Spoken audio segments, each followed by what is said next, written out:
I'm Mathew Manimala. Used to work with IIMB Banglore, retired in June this year, and currently I'm working with a place called Behaviour Institute of Management and Entrepreneurship as their Director Research. See, I believe that learning is primarily a function of the learner than the teacher or the institution. So since you have taken the initiative, I am happy to be part of it. It's something like our ancient Hindu philosophy. There are gurus who don't speak much.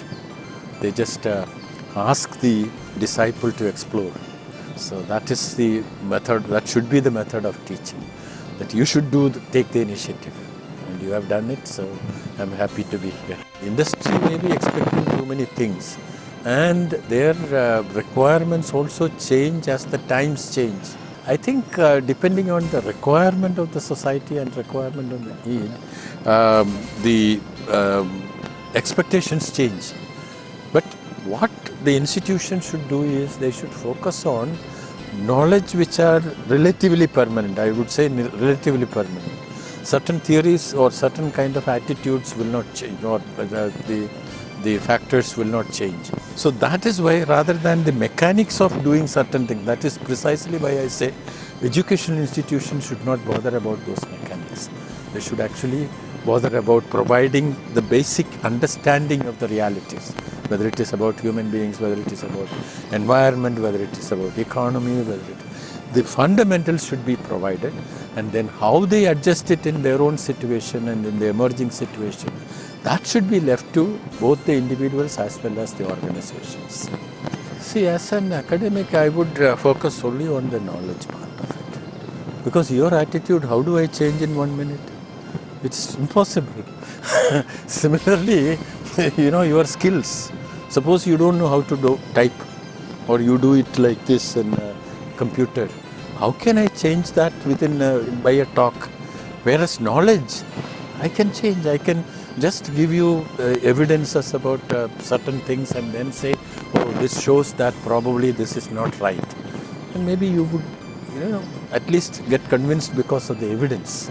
So that is why the focus of academics should be knowledge, not the other two. One basic issue about human beings is that, for example, as a person, you see my face.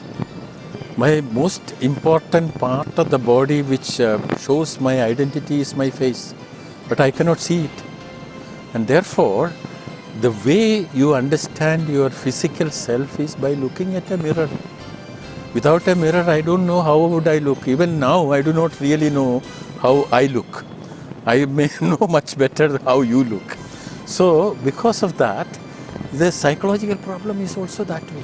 And this is the reason why the entire education should be a kind of series of exposure to different situations or cultures or persons or something like that.